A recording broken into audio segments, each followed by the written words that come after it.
seu match point nas mãos e a gente segue para esse round um pouco mais lento, um pouco mais trabalhado aí por parte da Fnatic, mas ainda assim round armado, né? E Cloud9 que não tá querendo arriscar, né? Tá bem posicionado, estão jogando pelo bombe sem ser tão agressivos aí nesse lado CT.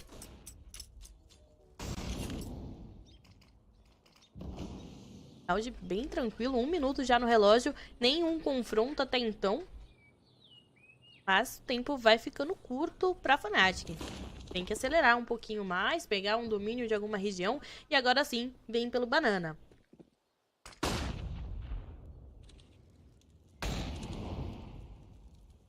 E Molotov no time, hein? Molotov aí perfeita pra ganhar ao menos aí 7 segundos, né? 7 segundos aí de Molotov, né? Ainda vai vir aí, acredito que uma Smoke. Vamos ver o que o Shiro vai aprontar aqui.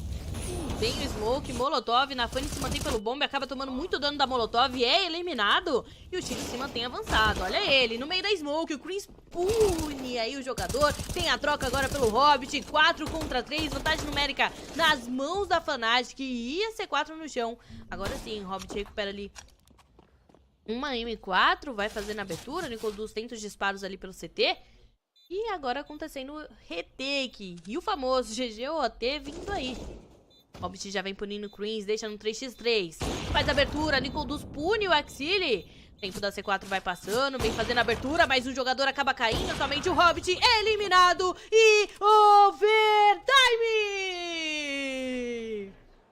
Senhoras e senhores, GGOT, vamos ter um baile dançar nesse OT, Vicky. A gente vem para um rápido intervalo e já voltamos para conseguir aí ver qual vai ser sua finalização de MD1.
Estamos de volta, agora sim pro overtime, pra decisão será-se? Eis a questão, bora que bora, round na tela, temos aí agora início sendo feito pelo Banana, o Hobbit já pega a primeira eliminação ali em cima da equipe da Fnatic, conseguindo, né, ir buscando espaço já de início de round. E aí o Hobbit já vem punindo o NicoDuz, vai fazendo a eliminação rápida, tem a troca pelo tapete também, a Axile consegue derrubar o Creams, mas acaba sendo eliminado em sequência. Ainda assim a vantagem numérica é da equipe da Cloud9, o Messi já vem punindo o Hobbit, ficando aí num 3x2.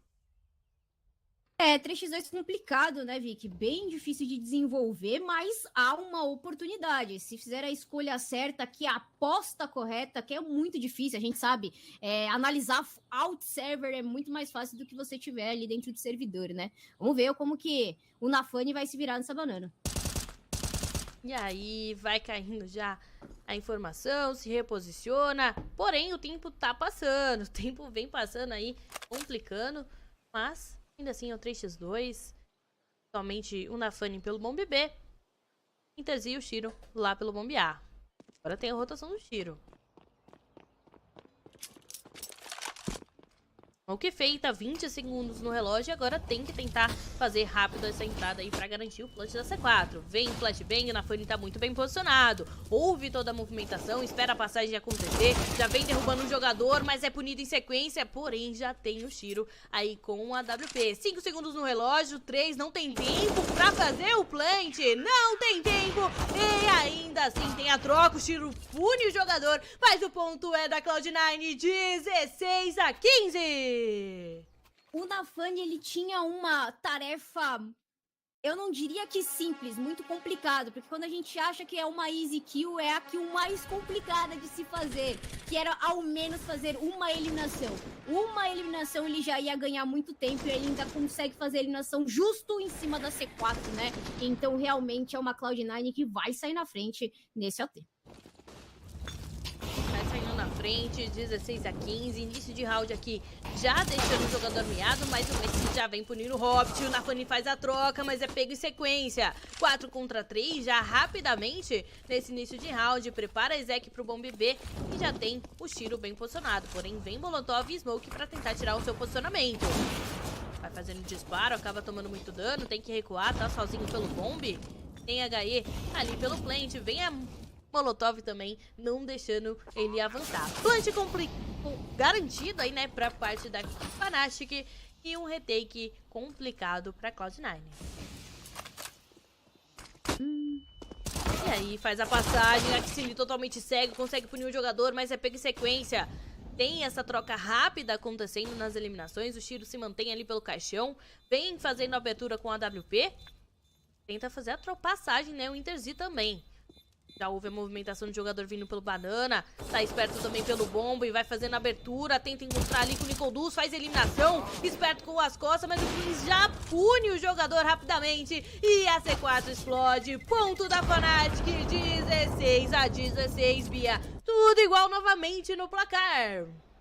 Pontaço da equipe da Fnatic, Vic, sensacional a entrada, a famosa entrada pro bomb site da B com ímpeto, né? Então, quando a gente fala isso, que uma entrada ali bem resiliente, sabendo aproveitar muito bem aí das utilitárias, né? No timing perfeito da Smoke, e aí a gente também tem que elogiar o trabalho da equipe de reposicionamento, né? Um afterplant com muitas miras cruzadas, e eu vou trazer esse termo que vão falar, pô, mas aí tu tá misturando futebol, mas é real. O CS, ele trabalha taticamente com triangulação, né? E aí o afterplant muito bem triangulado, com as miras cruzadas, você tem todo um range informativo, né? E aí fica muito mais fácil pra você trabalhar e conseguir a pontuação. 16-16, vambora. 16-16, vambora, Bia. Vambora que tem muito jogo, ainda não tem como saber quem vai levar.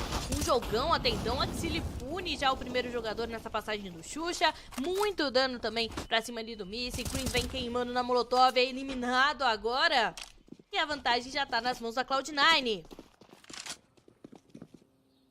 5 contra 3, com o Missy ali com 9 de vida, o Fusher com 70, somente o NicoDuz com 100, né, pra tentar essa trocação. O Shiro bem posicionado ali, vai esperando esse avanço, houve a movimentação, espera ali a passagem, mas tem muito dano. Olha a Molotov, o NicoDuz levou o seu companheiro.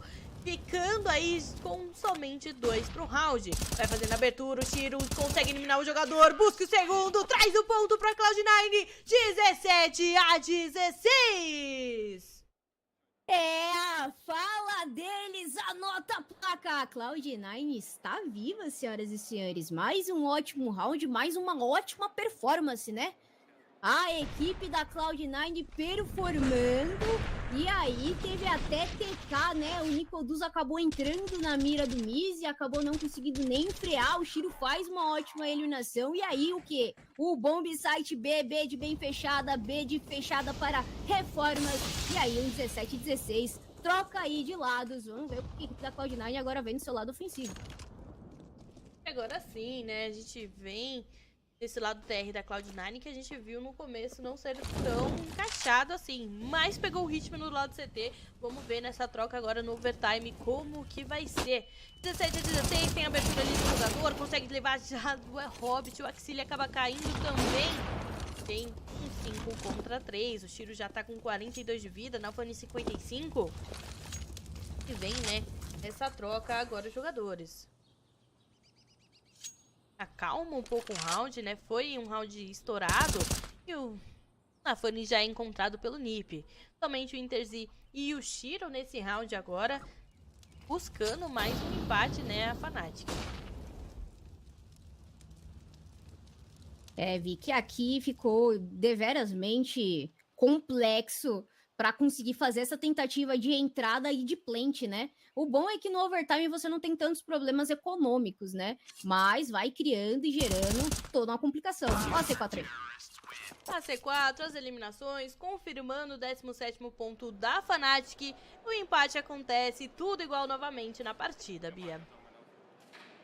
Funções bem distribuídas, né? Quando você tá trabalhando no seu lado CT, o lado que você precisa ter muita paciência para rodar, você precisa ter toda uma disciplina com questão de avanço e tomadas de decisões, né? A gente sempre fala, né? Pra toda a tática bem executada, você tem um counter. E dentro de tudo isso, você precisa de ter subtáticas, né? Vamos ver aí como a equipe da Cloud9 agora tendo que ter esse trabalho de ataque, né, sendo TR, vamos ver como que vai progredir. Mais uma vez, TR que não progride é um TR que não pontua. Exatamente, não consegue pontuar, 17-17. E aí a gente segue para um round um pouco mais lento novamente, agora por parte da Cloud9, sem ter essa trocação inicial rápida pelo Banana, que é onde está tomando tanto dano, né? Então acaba sendo um round mais lento, faz a abertura, o Shiro já consegue punir o jogador e ter a vantagem numérica agora a equipe da Cloud9.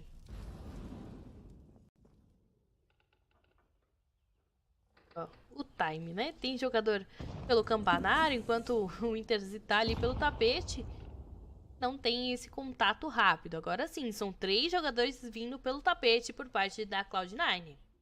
Olha a abertura, consegue pegar a informação, derruba o Nafani e retorna aí pro bombe agora o jogador.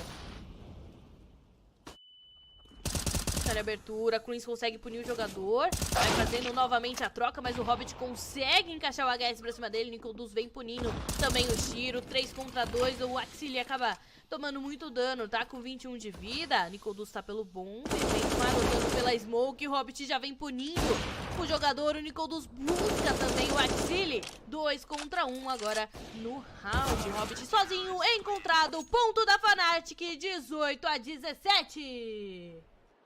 18-17 e mais uma vez aí, um round muito bem jogado, né? Um round com muita paciência, um round que quando necessitava ter aquela questão de refrag acontece, né? Aqui o Nicoduz eliminando, fazendo uma ótima eliminação pra cima ali do Axile, né? Teve ali o Miz pra cima do Hobbit, vamos pra mais um round aí desse OT e eu gosto dessa paciência de CT, né? O CT ele precisa ter essa paciência pra trabalhar e a Fnatic vem pontuando, vem performando, freia, né, a sequência da Cloud9. E aí a abertura acontece, tem a primeira troca, rapidamente ali já cai o Hobbit, o Missy também já é finalizado, 4 contra 4 e tem avanço acontecendo ali pelo meio falso, né? O Interzi que veio somente de Tech 9 agora pra esse round, e o Axile que tem eliminação, mas tá com 41 de vida, o Luz acaba errando ali o disparo, não consegue encaixar essa eliminação. muito utilitário já sendo feito pelo Banana. Faz a abertura agora, vem acelerando, o Push leva melhor, mas a Axile consegue punir. Tem essa troca rápida, a Fanny tá com 18 de vida. Vai fazendo a passagem, olha o Creams muito bem posicionado. Consegue derrubar mais 2 jogadores. O Axile tá sozinho agora com 6 de vida. E aí... Complicado, Bi. Complicado. Vem somente o Axile com 6 de vida. E com 2 Creams. E ainda o Rui ali com 100 de vida.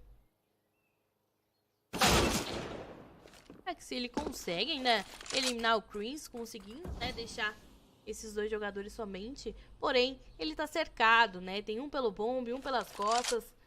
Vem fazendo esse avanço o Axile, mas a situação é complicada, Bia. Terminho de fundamento de FPS aí, Vicky. Trigger Discipline. O Creams tem muita experiência de servidor e sabe jogar muito. 2 ótimas eliminações. Vamos ver como que o Axile vai trabalhar esse afterplate. Olha o tempo! Olha o tempo, complicado. Consegue garantir o punch da C4, mas aí já é eliminado. Garante o defuse da C4 e é GG pra Fnatic, Bia. Garante a vitória na MD1, 19 a 17. São 4 segundos a 3 segundos e meio aí de frente, né? Uma coisa assim, tem uma variação e tal. Mas é uma Cloud9 que lutou, foi round a round, buscou o OT, mas a equipe da Fnatic realmente aí, com todo esse core experiente, com toda essa resiliência, manteve aí essa consistência quando precisava ter, né? Trouxe aí o OT e aí conseguiu desempenhar e performar, fechando e garantindo aí o 1-0 nesse primeiro round aí de Challenger Stage. Exatamente. Pra galera que tá acompanhando a gente aí pelo Gaulês, pelo chat aí que teve o gank, né, do patrão. Lembrando que a gente tá trazendo toda a transmissão aí da Stream B. Então, se vocês quiserem acompanhar a Stream B também, temos aqui na Gaulês TV 2. Conseguimos finalizar o round 1, a gente vai pro intervalo e volta pro segundo round, né, do Challenge Stage do Major no Rio. Então, não saiu daí, a gente volta logo mais.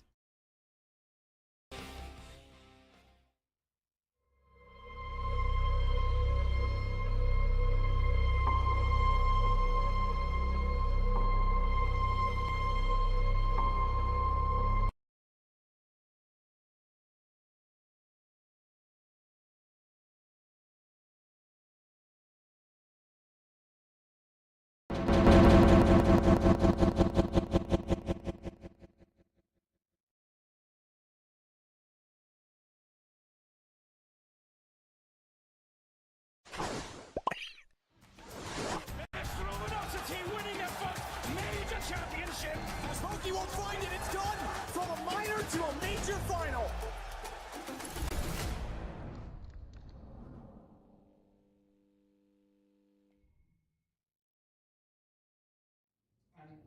Right now we have 1 hour left on table. That would do it with another. Yeah, definitely. Yeah, so back on the days, I think CS 1.6 was in good shape in Brazil until 2010. Eu quero uma. That's exactly when WCG, a big tournament that used to do qualifications in all countries and then get them together in a place, stopped doing CS. It was such a big tournament important in Brazil that CS was kind of living through that tournament. So once they cut it down, everyone was like, oh, we have no reason to play CS 1.6 anymore. For the following years, from 2011 to 13, I was kind of trying to keep the scene alive in Brazil, just because I really love CS. Fala galera, hoje eu vou dar uma ensinada para vocês em como... Felt that I could do a change, I could make a difference on helping people to get better, play more CS, you know, play tournaments. I was casting the tournaments myself. Nadia, pegar cá, consegue pegar cá. Quem sabe ele consiga. Opa! I was doing it all. Of course, I had help from some other people. Together, we were doing a big difference in the CS community. In around 2012 and 13, we heard about CSGO kicking in. And at first, when I first tried the game, I thought it would be a disaster, just like it was in Condition Zero, for example, was in CS Source. Like, I didn't feel like that was it. The recoil was so bad, like, it didn't feel like CS at all. And I was like, dude, this is not it. And then a lot of people in Brazil were already moving to it. I can mention Taco, for example. Taco was one of those guys who was, okay, this is it, we gotta go CSGO. And I kept doing CS 1.6 for a little bit more months.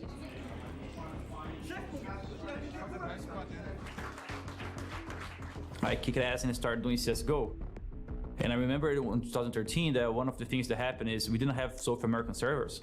So CSGO was coming in and there was matchmaking for Europe, matchmaking for North America, but no matchmaking for us.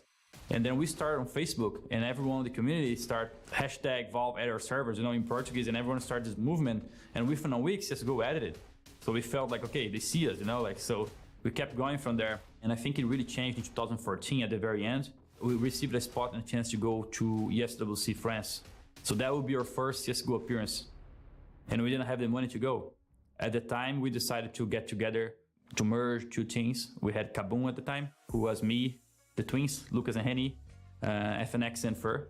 And we decided to merge this team with TD, who had an owner. His name is Sleepy. He was a big guy, helped CSGO so much in the beginning.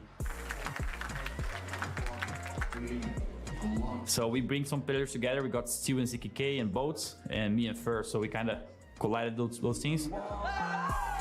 Even though we had those teams together, it was still hard to go to France. And that's when we used the Games Academy money and we told people, hey, this month, every single monthly payment is gonna go towards the tournament. And it was amazing because we basically had 4 times more instantly. People in the community were like, we're gonna support you guys. And boom, we went to France to play the first tournament.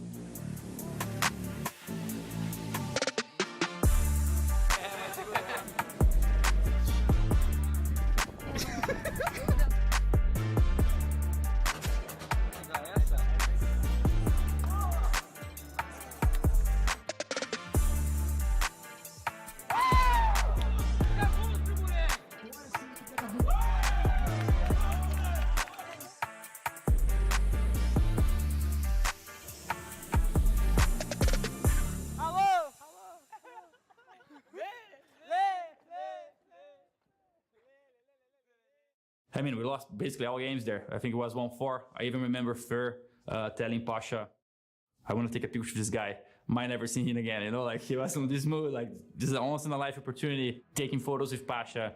And then we moved back to Brazil, and then this qualification for MLG shows up. And that was big because this was our WCG event. If there's a tournament people are gonna play for, they're gonna take us out and gonna pay for the hotels, pay for the accommodation, pay for the trip. That's what we need. Steel, get it, it's over! Just like that, Cloud9 get obliterated! So we went to this tournament, we won a map against Cloud9 there pretty convincingly on Mirage. We had some different strategies, people are like, oh, those guys exist, they can do different things, right? A week later, we managed to go to Colorado and play the Denver tournament. And we are able to beat Fnatic a map there. So coming from South America, you beat Cloud9 at first, and then you do good against the best team in the world at the time. After that, we go back to Brazil. And that's literally going from 100 to 0 again, because in Brazil, you were not facing any of those competitions. But then we saw that American League was coming in with ESA. And then there was no South America, of course, for Brazilians always come late. Yeah. So we're like, maybe we can play there. And all the Brazilian community, they start reacting all together like, hey, you guys need to add one South American team. Why not? Those guys. But after they start realizing so many comments are coming in, so many feedbacks. If you guys come live in North America, you can play it. Basically, that's basically how it went. And they were like, all right, we can do it. We have no idea. And then ZKK was like, I have a friend in the United States who maybe can accommodate us for 3 months. And that's when Ricardo, who is now with 00 Nation and were so many years with us in SK and LG, that's when he kicks in with Camila. And he's like, okay, you guys can come, no problem, we're gonna figure it out. Short day, I would say. Good day. Let's keep it short. Yeah. What was it like having 5 gamers move in and kind of change your whole home life? Well, 7. 7? 7 to start.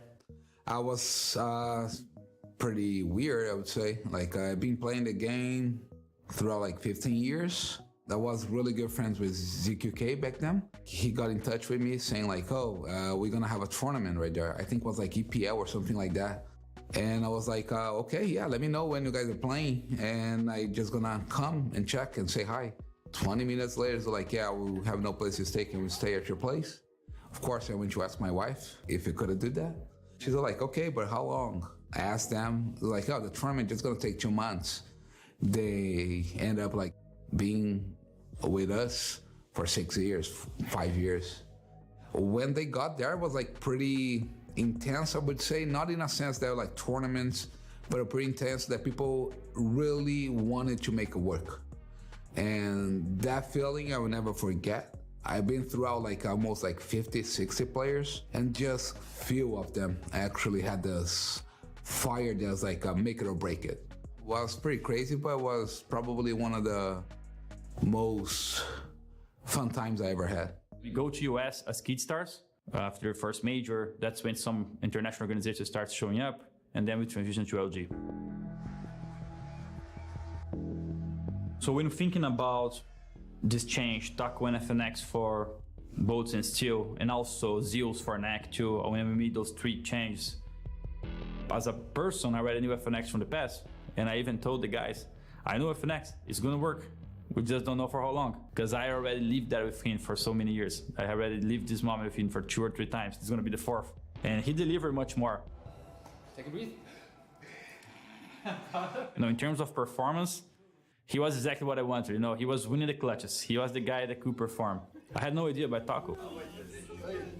Something very personal about Taco is I kind of doubt him at first.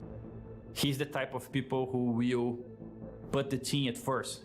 It's the team at first, and I'm going to do everything the team needs. I already knew that. But as a player, as performance-wise, I was a little bit skeptical. And there was one game we played against NIP at the very first tournament. He won a 1v4 Mirage game. He's retaking A from jungle. Alu, for some reason, jumps in triple, gives him a kill. He managed to get 3 more. That's when I say, he has it all, baby, When you get the call from Fallen to join LG, how long did it take you to make up your mind? It was fast. Deep in my heart, when FNX told me that we could make a difference joining them, that's exactly what I felt. I knew that they needed someone like me in their team. I knew that they needed someone that is selfless, someone that would help them to achieve what they wanted to achieve, because they had already coldzera and Fur, obviously Fallen. With these 3 pieces, you don't need another star. You don't need another star player. So I knew that I could make the difference.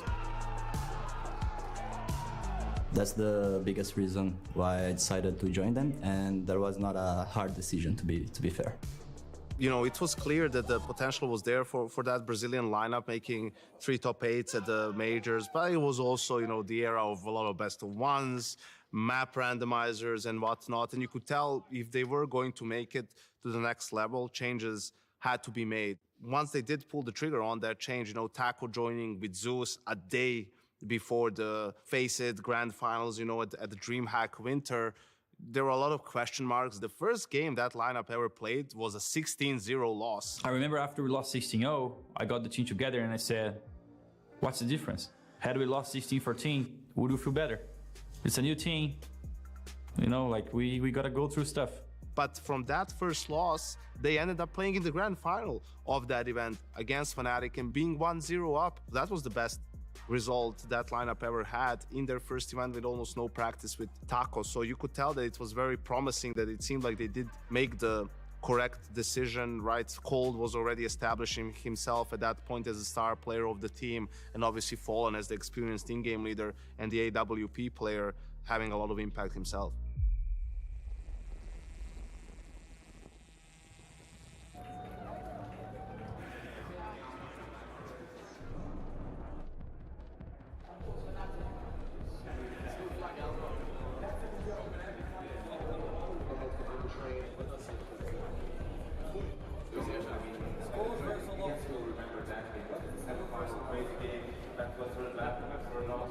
I actually believe Luminosity has what it takes in this final in total, and on Overpass, yeah, I feel this is a map, one of the maps they actually have to win in order to win this grand final. A lot of things fell into place. They beat already Fnatic in a best-of-1 in a group stage of that tournament. They had a grueling series against Na'Vi in the semifinal, where Na'Vi actually revealed some of the strategies they had been saving for the major, some boosts on Overpass, notoriously triple boosts. They managed to grind out some tough games. I felt that really hardened them. Seeing as how they lost a couple of close series to Fnatic, this has to be the one time that it goes their way. Katowice 2006, I remember this. Oof, it's like 2-3 rounds that I remember. It's gonna haunt me forever in that game. But of course, you always had an eye for Fallen. It's been around the game, 1.6 even earlier. I didn't even play it. I believe we did a super comeback against them on Overpass. I think that got the gas out of the tank, or how do you want to say it, of them. And you can only get that experience from playing more finals, right? So I think they weren't like 100% ready. After that comeback, I think we just had the game right there. As you were desperate to win because you wanted so much, because you won it. So you're already going to change the way you think, you're already going to behave differently. And I think when the feeling that we would win would show up on the most nervous times, you know, like on the finals, when the deciding factors could change, we were still choking because the mental factor wasn't too strong. We realized we're a good team, we have the pieces, but the start of the match, towards the end of the match, the rhythm changes, the story that you're telling changes, and closing out a match needs a layer of experience, but it also needs a layer of patience. And that was the biggest thing for us, is we learned to control all the emotions. Everyone says Brazilians are hype, we are. And that can be very positive, but it can have a toll on you in the moment in the game where you let your emotions take control of you, where you're not thinking clearly, where sometimes you just need to stop, relax, let them make the mistake, and then you can close it out. Unfortunately, it wasn't meant to be yet again. They lose 3-0, but 2 of the 3 maps go into overtime, right? It's another close series, and also something felt off, right? Cold was the worst performer for LG in that series, being one of their best players, obviously, and on the other side, you had Olof with a signature grand final, right? Best player of 2015. It wasn't meant to be in Katowice either, but you could tell, you know, it was about to happen. Success was just around the corner for the Brazilians. Here he comes once again at first base. Is it Dren? He's going to hit the road. Oh! What a jumping double for Cold! What is going on right now? Effective actually. Fallen gets the shot out of flame. He even spots the man. Good night, Zeus!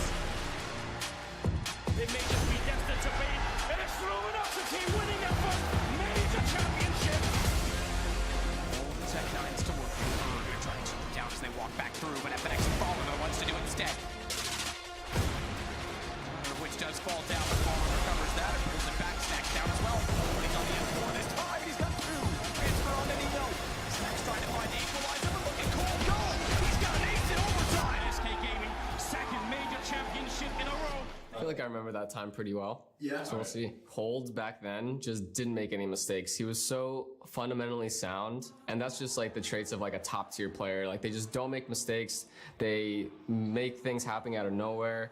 And it's just really hard to play against players like that.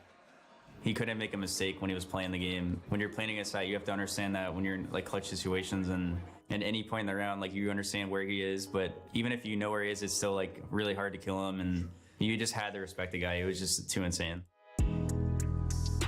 I knew Cold was a star.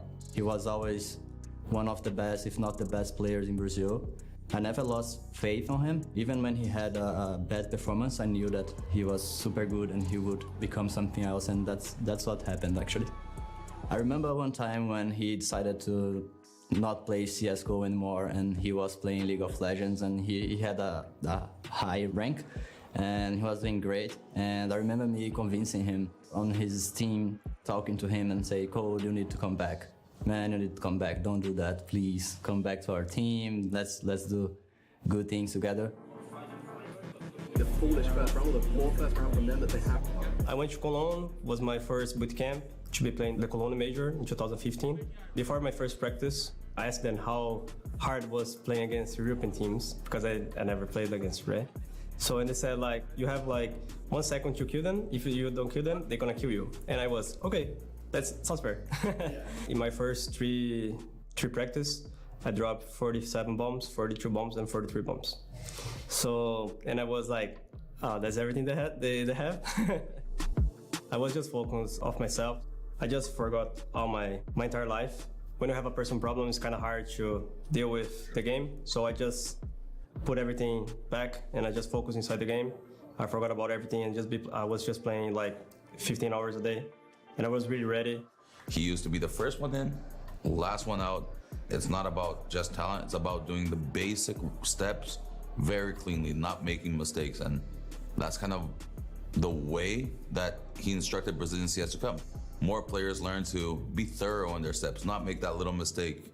And that's the best thing I can say about him, because he taught an entire generation of players how to do their due diligence, and that's amazing to me, at least coming from a coaching perspective.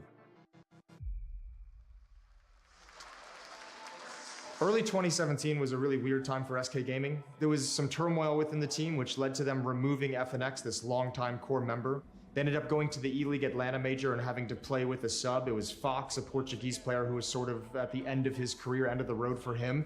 Then they added Phelps after the fact, and it took them a little bit of time to kind of warm up with Phelps within the roster and the issues that came along with that. What was really interesting was FNX was transferred over to Immortals, who were like the next in line of the Brazilian teams, the next team from the region that was supposed to be like really top contenders. And so quickly, they just hit the ground running right into Katowice.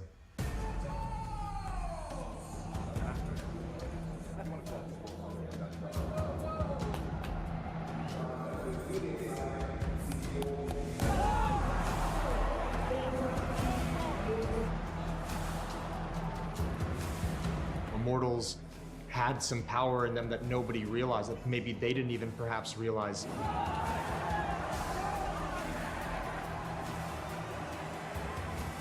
And they would get a chance to showcase it at the second major in the year at Krakow.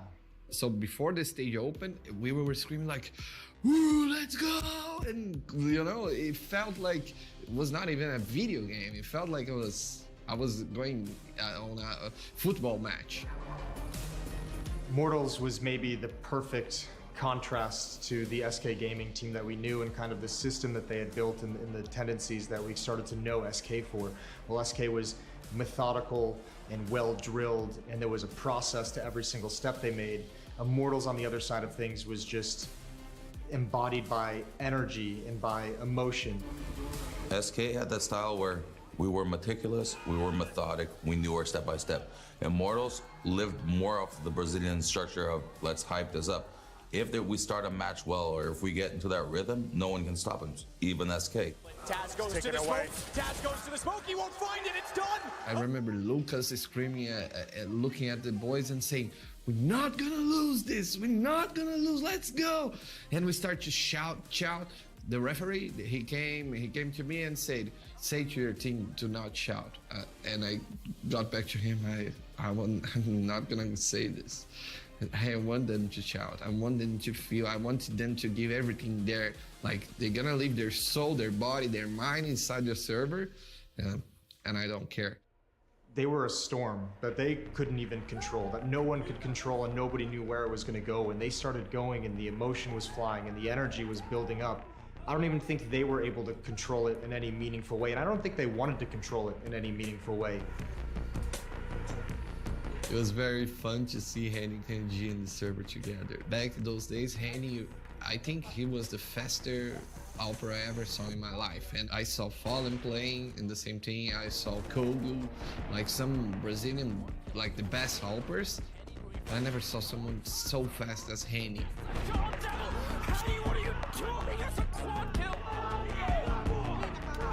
And Kenji, he's not just the game and the play style, like he's a leader, you know? Kenji could, if we were down like, I don't know, 10-5, he could like say some words that would ignite a fire inside of the other players. And that's what was a key part of a team that was missing on Immortals. I thought they were a little bit crazy playing. I don't think that could last. And in the end, it didn't last much, to be honest. They only had this big round of the major. But if you think about it now, later on, I kind of think that they were a little bit ahead of the map at the time. Like they were able to get more space and be more aggressive than teams would be. And that kind of gave us their lead to them. They played well, they had their system, and it's a shame that they didn't win it. I think Gambit came back after losing the first map, they almost got it. Hobbit with his clutches, Zeus with the clutches, they really needed to bring everything they've got into this game to be able to close it out, despite the result. So this Phelps era of SK Gaming kind of ends in October of 2017, but really I think, you know, a struggle to kind of incorporate him into the team and make him work appropriately the way they envisioned.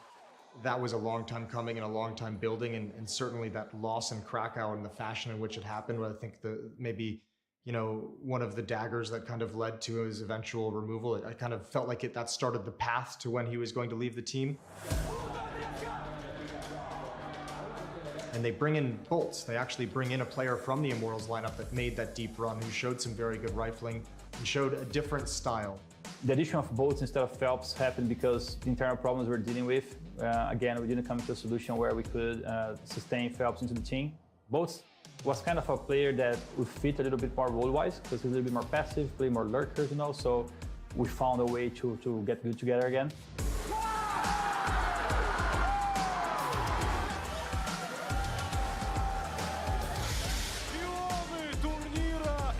SK with Bolts in the lineup went on a spree to end out 2017 of lifting trophies and lifting championships and showing that once again they'd found a recipe to be championship contenders.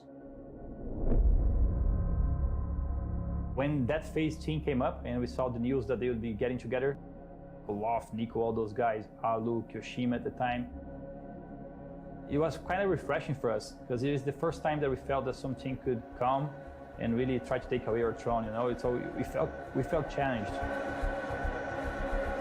It kind of gave us a bigger motivation to give a little bit more. I don't think really I took a lot from Fallen. I think it's very dangerous to, when you lose to a team, you like kind of look, oh, they play really good, they did this really good, and you try to learn from them. But the moment you try to affect that on your team, you have different players, different philosophy, and it's very hard to copy that a lot. What I've done probably in the games was to take small moves, maybe setups, how they react, and stuff like that. I don't think Fallen in that sense were in my head. He probably thought more he's in my head than he actually was, you know? Like, I know this myself, if I feel like I'm having a good game plan and calling good against a specific style, you feel on top of the world in every single situation, and I think that's what happened, right? They have played us in many scenarios in the later stage of games.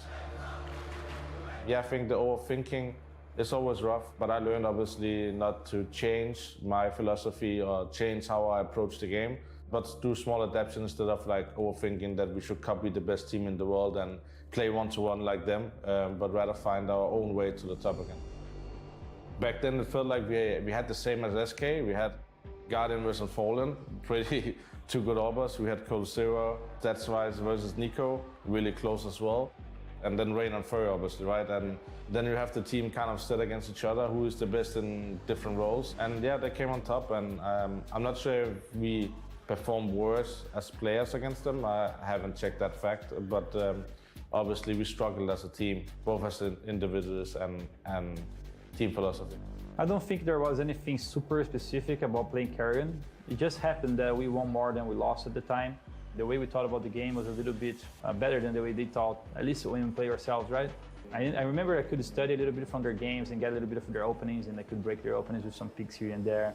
And then I can't really say, like, the performance from the team was super good. The players we had at the time, they were playing their best game at their peak.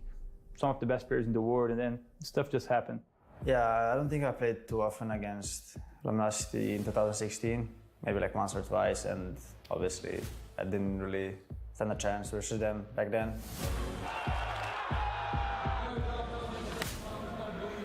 Not that I did in 2017. I think it was just inside the server. It just felt like we were getting outplayed when we were playing versus them. It seemed like they always like force us to do mistakes in clutch situations. I remember like we lost a lot of clutch situations, like late rounds, 3 versus 3. They always bait us out, and they just like win the clutch somehow. I think that was their biggest strength back then. When you start doing very well, it's easy to get into a routine. It's easy to take some things for granted. It's easy to not put in the exact effort you were putting into the small details. We were really good, and we were first of our generation kind of a thing. We evolved the game. We needed to keep bettering ourselves, and some internal moments didn't allow history to follow that course where we'd keep bettering ourselves and keep humbling ourselves. And you hear all the time that you're really good. You start believing that you're really good. We knew in the start that the best will always make mistakes, and when we stop listening to the mistakes and just focusing on what we did right, that starts a little bit of the downturn. I think that's a little bit of every generational team, or every team that has a little bit of the best in the world in them. You're the only one that can take yourselves down, and that's kind of what we did. I don't think that we did a good job at controlling our egos and solving the problems that were popping up, because when you are the best in the world, a lot of people are watching you and they want to beat you. One more round, please. I don't think we dealt very good with that.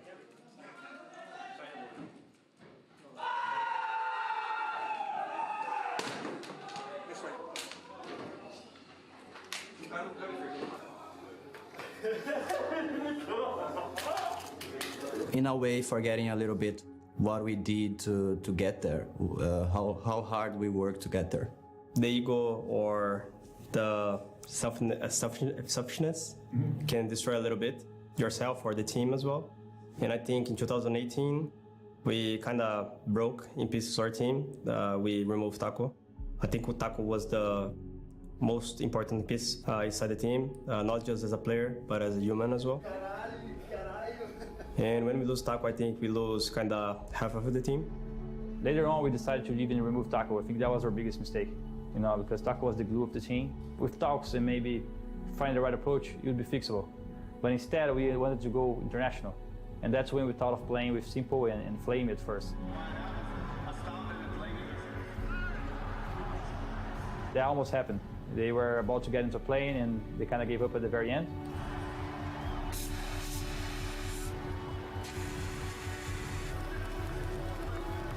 That's when the international plan kind of had to go to a plan B.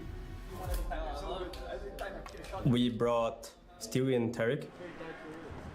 And for me, it was a crazy experience because I didn't speak English at that time. So it was really hard for me. Getting the chance to know Stewie and Tarek for me was very cool. I think two of the coolest guys I met in CS. It was amazing to play with Tarek as well. You know, in-game was a little bit harder to really get him integrated into the team. A little bit because of the toxicity that existed there from the Brazilian part, unfortunately. And I think the team was decent. I think the team was good. Like, we had Yanko as a coach. I really liked Yanko as a coach. I think he was very strict. He tried to recreate the right spirit that we should have. Like, he's the guy that could come to someone and say, hey, take your foot away from the table, you know? Like, we're playing these kind of things that was pretty hard to do with very good players, you know? Like, you gotta have the attitude.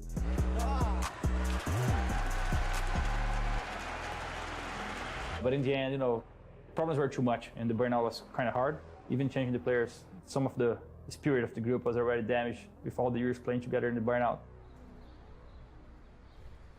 We just exploded the team from inside to outside. I think it was so many problems outside, and we are putting all these problems or personal problems outside, inside the team. People were not comfortable. People are not happy. Like, we were kind of not enjoying playing CS. Let's go!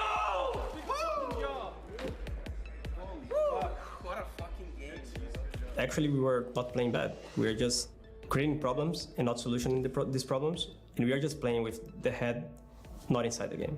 I think there's two things to it when a team is falling down. The meta is changing. People are getting better, both as a team, also as individuals. But when you're also used to winning so much, maybe you lose some of that hunger. And when you lose some of that hunger and the meta is changing also, you will have a hard time coming back. And I think that's what happens to most top teams. People got tired of speaking English. We're speaking other language, not playing that well. We gotta go back to Brazilians. And that's when Cold convinced Taco to come back. Like, we kind of trying to fix mistakes we did in the past. We got Zeus again. And then for the new player, we tried Phelps once again. And in my opinion, we had the right pieces to kind of slowly get to where we want to be.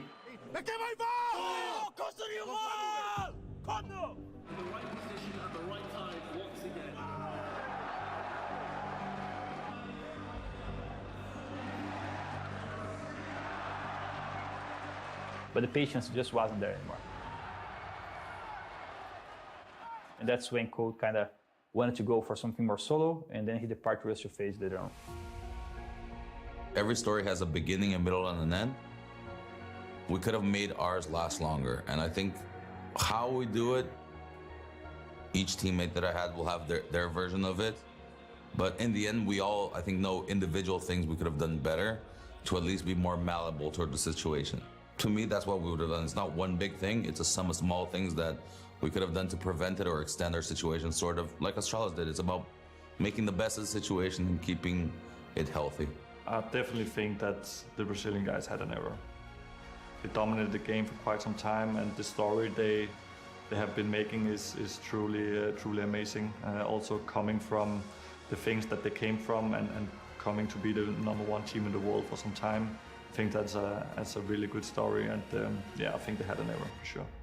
They're sacrificing everything, living in US, away from family, and they only do it just to play this game and to become the best. And I think that ignited something inside me the last few years to see what they have done for the Brazilian community. And obviously I wish to do the same for new ideals, right? To ignite some energy in them and fire that they can always manage to win, even if they don't believe always.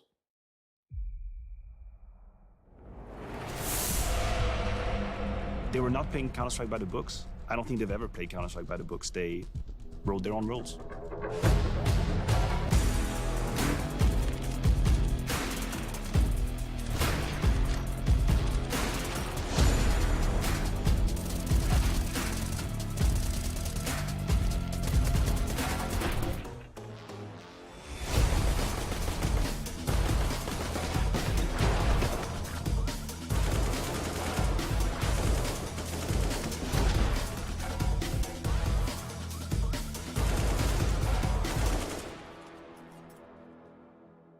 Yin and yang, right? You had the Fallen philosophy or school of thoughts, which was really slow and controlled and always in the great parameters, whereas Furia was more the absolute chaos. Playing the odds or playing against the odds, playing the fast Counter-Strike when they had to play slow, gambling when you didn't really have to, pushing the envelope, going ahead and taking territory when you didn't need to.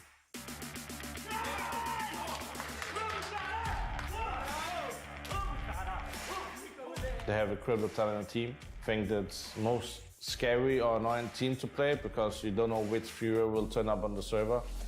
CSGO will be there. If artists will having high impact, it's really hard to play them.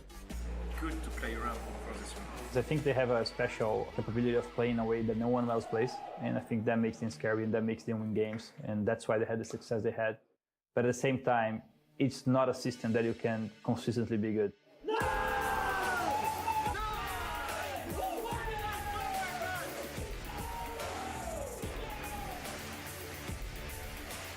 I think they have strong individuals.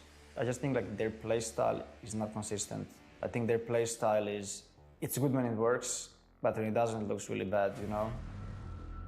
I rate Cerrado and Yuri very highly as a duo. I think they're very skilled. I think Cerrado, especially in the last year or two, has been playing lights out. And I think the fact that they don't have any, not major trophies, but any trophies, probably speaks volumes of how mismanaged that team has been. If they would have the other system that everyone has, if they would think the way that everyone thinks, and they understand that now they can play it too, and then if you can add what they have as a difference, that's when I think Fury could be scary. Like I kind of feel that movement happening right now a little bit on their game style, some maps. And I think if Fury manage to do that properly, they can become a scary team in terms of winning tournaments. But until they do that, I don't think it's going to work ever to becoming a top team.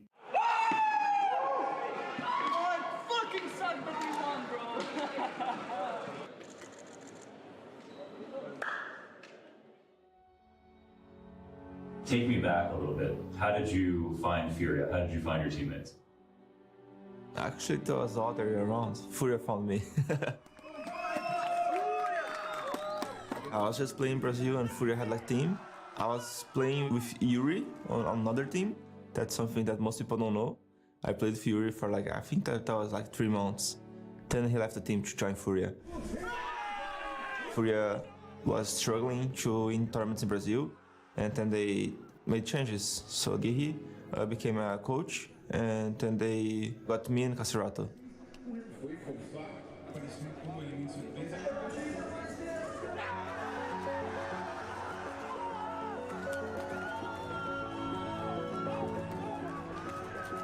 And we started playing tournaments. So I kind of felt just in the first month of the lineup that we had like a very strong team in my hands. Art is that style, not only because he's the ideal of Furia and as such, of course, he's the maestro deciding what kind of game they want to play, but also because he individually embodies that aggression and he always put himself kind of at the elm or the tip of the spear to make the difference for Furia, for good or worse.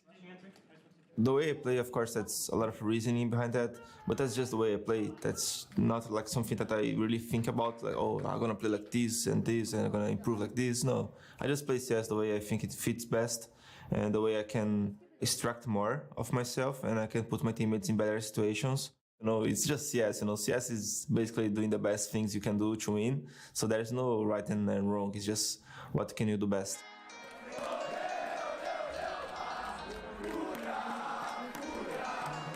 It would be naive to say that just because they have the audience with them, they're going to win. That's obviously a simplification, but we know how emotional Brazilians are when they play Counter-Strike. We know they put everything on the table. We know they play with their hearts out.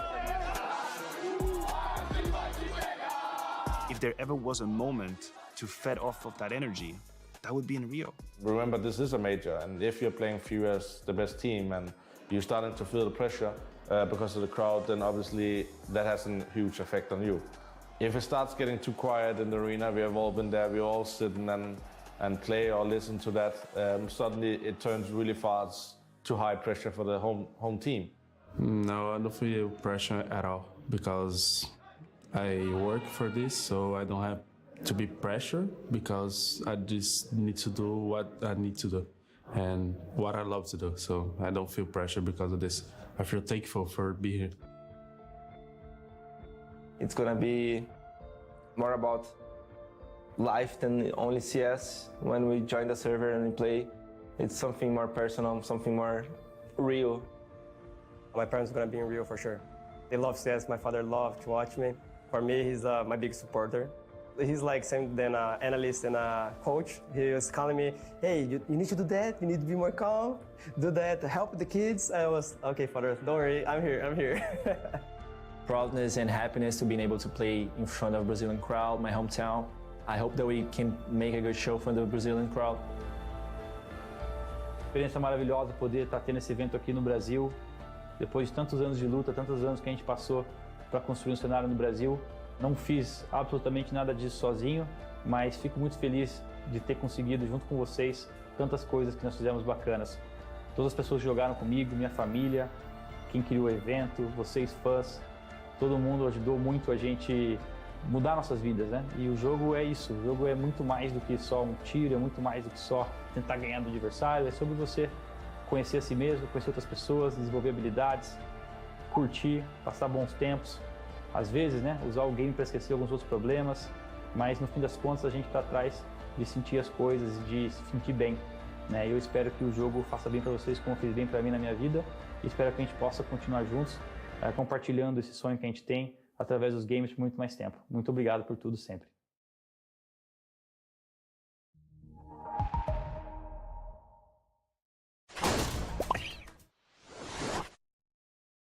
Fala, galera! Tudo bom? Tamo de volta. Vamos ter um jogão agora, Liminha.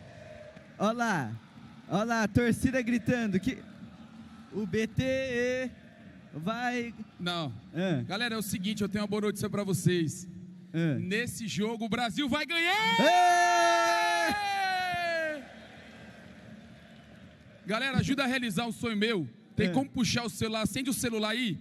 Acende o celular aí rapidinho.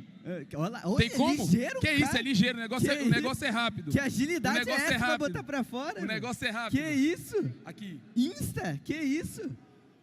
Tá rápido, hein? Aê!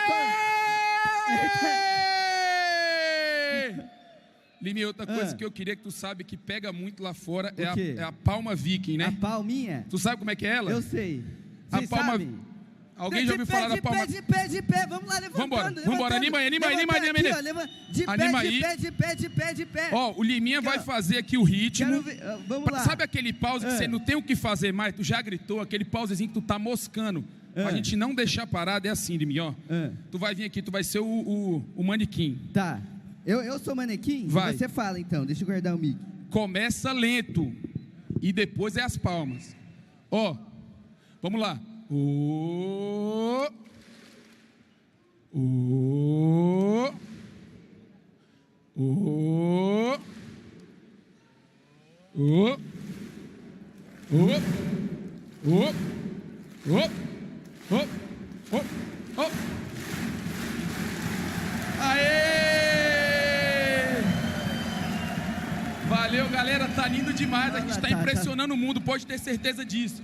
Ô, Liminha, vai ter surpresa pra gente. Cadê? Cadê? Cadê o homem com a surpresa? Tá preparado aí? Olha lá. Tá vindo, Liminha. Coisa boa, hein? Realizou, BT? Realizei, tô feliz da vida.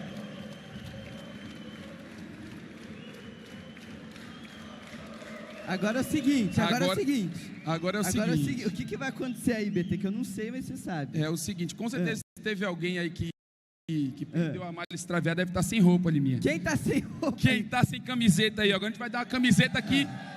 Mas peraí. Calma aí. É o lado que estiver mais animado. Não vamos jogar pro lado morto. Quero ver animado. Cadê? Quem tá mais animado? Calma, peraí.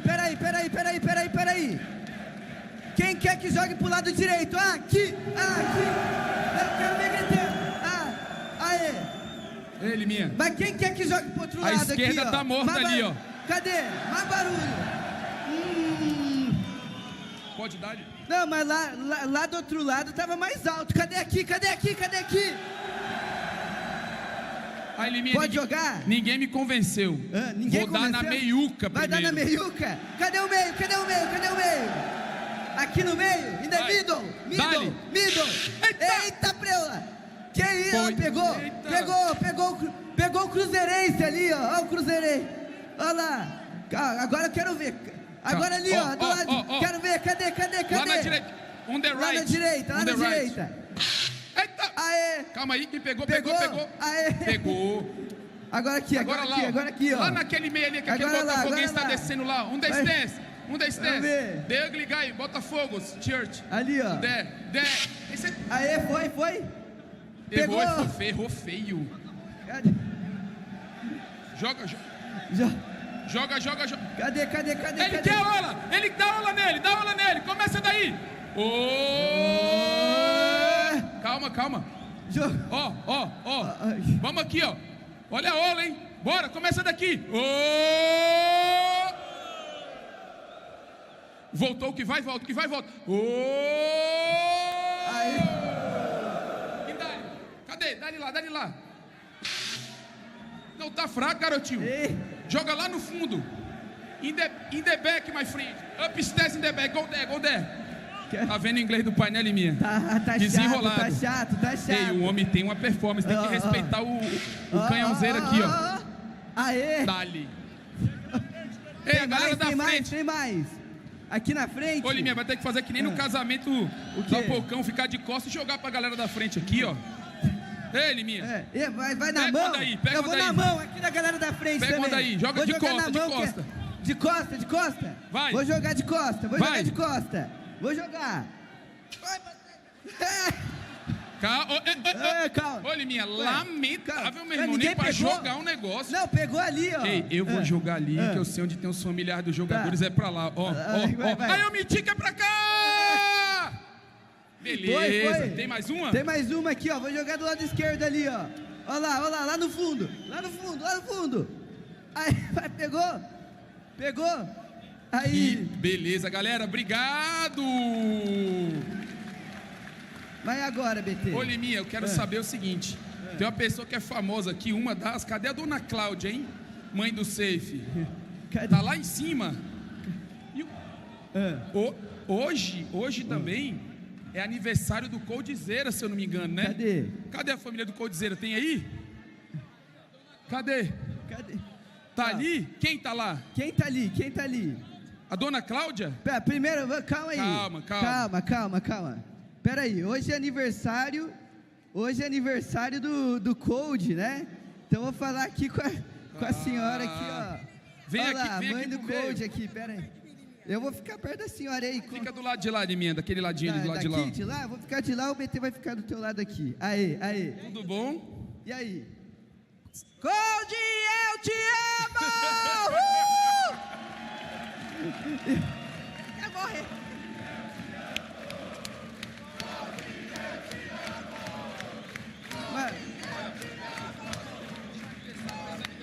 Mas pera. Como é que é seu nome? Elisa. Dona Elisa, tá muito feliz? É a primeira vez que vem no evento ou não? Não, filho, eu acompanho todos os eventos, ainda mais Major. Toda hora tá lá. Mas esse tá sendo especial, não tá? Ah, esse tá sendo especial que aqui, né, no Brasil. E hoje é aniversário dele, é isso mesmo? Hoje é mais do que especial. Galera, vamos puxar um parabéns pra você! Vamos lá. Calma, vamos lá. 3, 2, 1. Parabéns pra você nessa data querida. Muitas felicidades, muitos anos de vida. Parabéns pra você nessa data querida. Muitas felicidades, muitos anos de vida. Agora sim! Ahá! Uhul! Coldzera, vou comer seu bolo. Ahá! Uhul! O Coldzera, eu vou comer seu bolo. Levanta aí, Cold!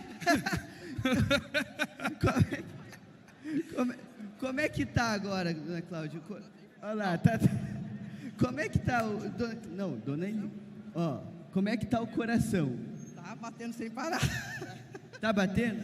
Tá. Ainda bem, né? Ainda bem que tá batendo. Só falhar um pouco, mas agora tá batendo sem parar. Vai, agora é vitória, agora. Vitória. Vai Confio. Então, um brasileiro vai ganhar. Então é isso. Agora deixa o homem se concentrar. Já cantamos parabéns, a mãe já falou que ama. O carinho já tá entregue, né? Bom jogo pra senhora aí. Obrigado. Prazer, viu? Obrigado. Obrigado a vocês. Tá aí, ó. Palmas aí, ó. Tá aí. E aqui, ó. Vamos pro lado esquerdo aqui, ó. Vamos pro lado esquerdo, que tem aqui, ó. Vou vir aqui pro lado esquerdo, vou vir pra aqui. Que a gente já falou com o Coldzera, a gente falou com a 00. E aqui, ó. Oi, aqui a gente vai pro lado esquerdo aqui. Eu vou pro lado esquerdo, que a gente falou com a 00. Aqui, ó. Agora eu vou falar com a galera da Fúria aqui, Jaime. Vou falar com a galera da Fúria. Que a gente cantou parabéns ali pro Cold. Vem aqui. E agora, Fúria e 00, Jaime. Você gosta de falar, você gosta de ficar em cima do muro. Como é que tá aí? Cara, vai ser um jogo bem difícil, mas é um prazer estar aqui no Brasil com essa torcida maravilhosa. Tomara que seja um grande espetáculo para todo mundo aqui hoje.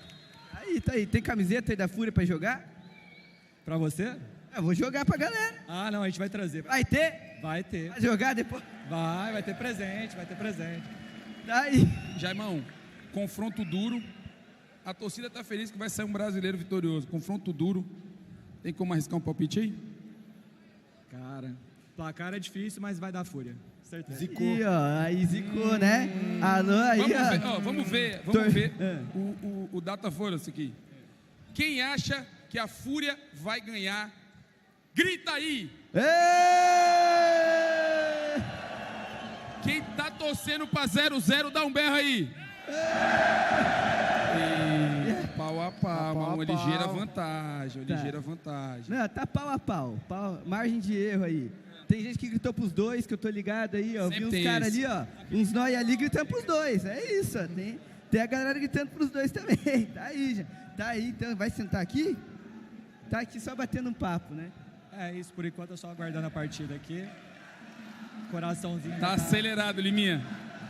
E aí, ó, e agora? Ó, a galera chamou, Jaimão. A galera chamou, vou lá, bom jogo pra você, viu? Valeu, bom jogo pra vocês aí, obrigado, galera. BT, temos mais, eu acho que uns 3 minutinhos. 3 minutinhos? 3 minutinhos, Pix e Bans daqui a pouco vai estar na tela aí. Ó. Temos mais um tempinho. Não, 3 minutinhos, dá pra você clicar aquele botão que botão? Que tá predefinido? Vamos ver. Eu vou Se eu não perdi lá. aquele botão, vai tentar, tenta chegar lá. Tenta chegar lá, tenta chegar lá. Vou chegar lá. Pera aí, eu vou lá, vou lá. Corre. Eu vou lá. Pera aí. Mas vai correr, Liminha, no seu tempo, viu? Se for pra ir nesse passo aí cansado, não dá não, garotinho. Tô morto aqui, BT. Pera lá, segura lá. Deixa eu subir aqui. Corre, Liminha! Vou correr. Pera aí. Ó o Zac aí. Pera aí. Onde é que tava posicionado? Deixa eu passar. Na escada. Deixa eu passar. Onde é que é? Deixa eu passar. Avisa quando você chegar aí, Liminha. Deixa eu passar. Quando você chegar aí. Deixa eu passar. Joga naquela, Gal. Joga naquela. Deixa eu passar. É aqui? É aí? É aqui. Pera aí. Eu vou vou tentar. É aqui, Gal? Eu não sei. Era aqui, BT? Deixa eu ver. Posso apertar? Joga naquela, vai, aperta. Tô aqui, deixa eu subir aqui. Deixa eu ver. Tá, era aqui mais ou menos? Eu não sei, eu vou apertar. É na escada, Liminha, Eu tô na escada. Então vai. Então vai. Aqui, ó.